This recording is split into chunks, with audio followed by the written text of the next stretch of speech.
নমস্কার, আমি তাপসী রান্নাঘরে সকলকে অনেক স্বাগত জানাই। চলে এসেছি আবার একটি সম্পূর্ণ নতুন রেসিপিতে। আর আজকের রেসিপি ব্যানানা কেক, মানে ডিম ছাড়া পাকা কলা দিয়ে আজকে আমি কেক বানিয়ে আপনাদের দেখাবো। ভীষণ টেস্টি হয় খেতে। তো চলুন আমি কিভাবে এই কেকটা বানাই সেটাই আপনাদের দেখাবো। ঘরে তো প্রত্যেকেরই বেশিরভাগ কলা থেকেই থাকে। তো চলুন প্রথমে কেক বানানোর আগে যে মোল্ডে আমি কেকটা বানাবো সেটাকে আগে রেডি করে নিই। তো প্রথমে এখানে আমি অয়েল দিয়ে দিচ্ছি, আর অয়েল কিন্তু যেই অয়েলই ব্যবহার করুন সেটা কিন্তু স্মেল থাকবে না, এরকম অয়েলটাই নেবেন, না হলে কিন্তু কেকের মধ্যে সেই অয়েলের ফ্লেভারটা কিন্তু চলে যাবে। তো এখানে এবার মোল্ডটাকে প্রথমে অয়েল ব্রাশ করে নিলাম, তারপরে মাপ করে কেটে রেখেছিলাম বাটার পেপার। আপনাদের কাছে যদি বাটার পেপার না থাকে তাহলে অয়েল ব্রাশ করার পর কিন্তু এখানে ময়দা দিয়ে ভালো করে আর কি ময়দাটাকে মাখিয়ে নেবেন মোল্ডের মধ্যে, তারপরে সেটাকে ঝেড়ে ফেলবেন, তাহলে কিন্তু বেশ ভালো হয়। তো আমি সাইডেও বাটার পেপার দিয়ে দিচ্ছি, তাহলে কিন্তু সাইডের কেকটা শক্ত হয়ে যাবে না। তো এবার পুরো আমি ভালো করে কেটে রেখেছিলাম সুন্দর করে, সাইড গুলো তো দেখুন দিয়ে ভেতরটাতেও অয়েল ব্রাশ করেছি, ব্যাস মোল্ডটা রেডি করে নিলাম।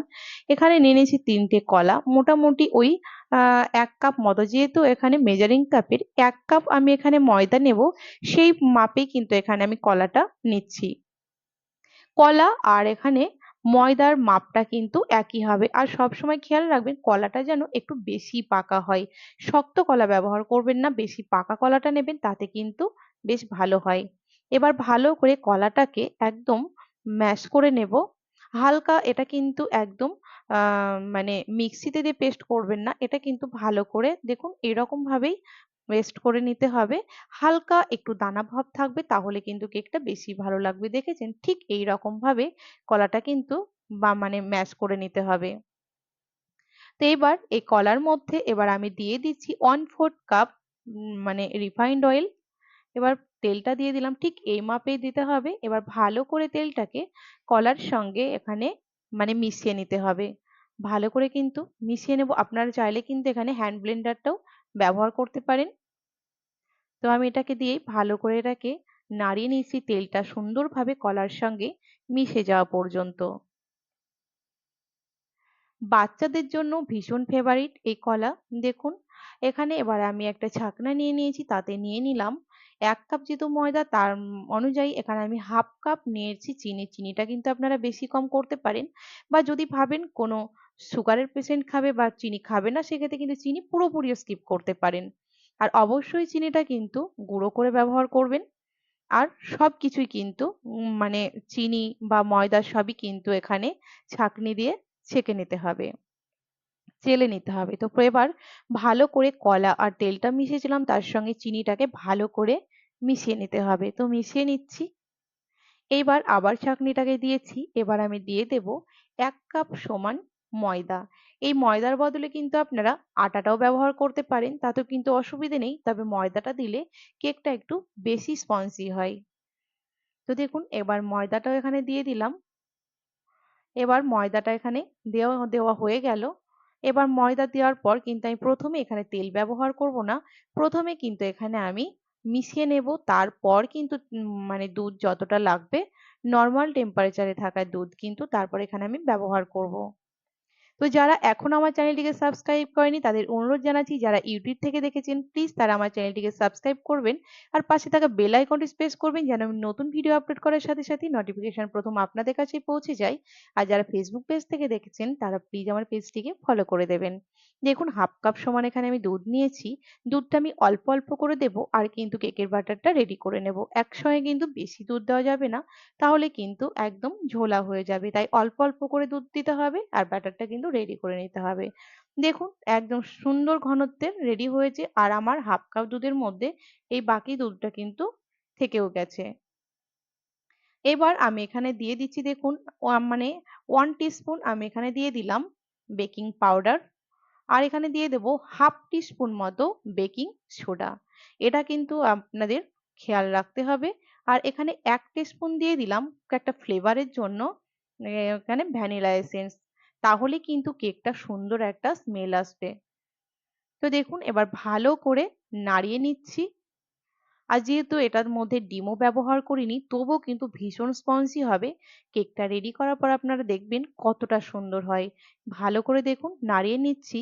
আর আমি মোটামুটি 10 মিনিট আগে কিন্তু প্রি হিট করতেও বসিয়ে দিয়েছি, যেখানে আমি কেকটা বেক করব। এবার মোল্ডের মধ্যে ব্যাটারটাকে নিয়ে নিচ্ছি। আমরা তো কম বেশি সকলেই কলা খাই, আর প্রায় কলা কিন্তু বাড়িতে থেকেও যায়। দেখবেন অনেক সময় টেবিলে থেকেও যায় কলা, একটু বেশিও পেকে যায়, কিন্তু সেগুলো এমনি খেতে ভালো লাগে না। তো এইরকম ভাবে যদি কেক বানিয়ে নেওয়া যায়, বড় থেকে ছোট সকলেই কিন্তু খেতে পারেন, আর এটা শরীরের জন্য ভীষণ হেলদি। আপনারা কিন্তু চাইলে আটা দিয়ে করতেও পারেন। এবার ভালো করে দু একবার মতো দেখুন ঠিক এরকম ভাবে ঝাঁকিয়ে নিতে হবে। ব্যাস। এবার চলুন প্রিহিট করতে বসিয়ে দিয়েছিলাম, যেহেতু পুরোপুরিভাবে কেকটা বেক করার মতো আমার কাছে অন্য কিছু নেই, তাই ঠিক এরকম ভাবেই দেখুন আমি এবার দিয়ে দিলাম। এবার আবারও পাত্রটা দিয়ে আমি ঢাকা দিয়ে দিচ্ছি। আর একবার মোটামুটি 35 থেকে 40 মিনিট লো টু মিডিয়াম হিটে কিন্তু কেকটাকে বেক করে নেব। দেখুন একদম লো টু মিডিয়াম আঁচে রয়েছে। এবার আমি এখানে দেখুন মোটামুটি একদম পাক্কা 40 মিনিট পর ফিরে আসলাম, আর কেকটা কত সুন্দরভাবে ফুলেছে। আর ওপরটা দেখুন কত সুন্দর একটা কালার হয়েছে। দেখুন এবার আপনাদের আমি দেখাচ্ছি। দেখুন একটুও লেগে যায়নি, তার মানে কতটা সুন্দরভাবে কেকটা রেডি হয়ে গেছে। চলুন এবার এটাকে নামিয়েও নিই।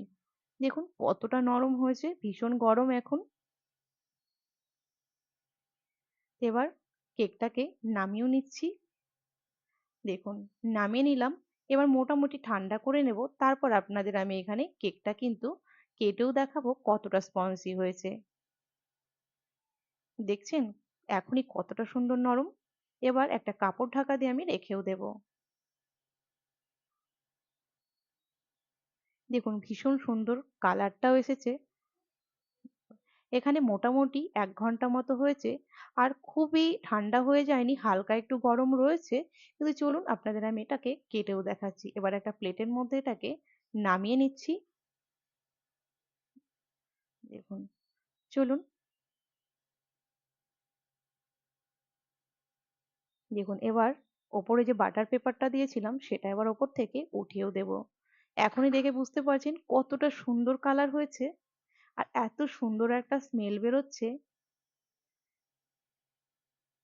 বাটার পেপারটা কিন্তু পুরোটাই ওপর থেকে উঠিয়ে দিতে হবে।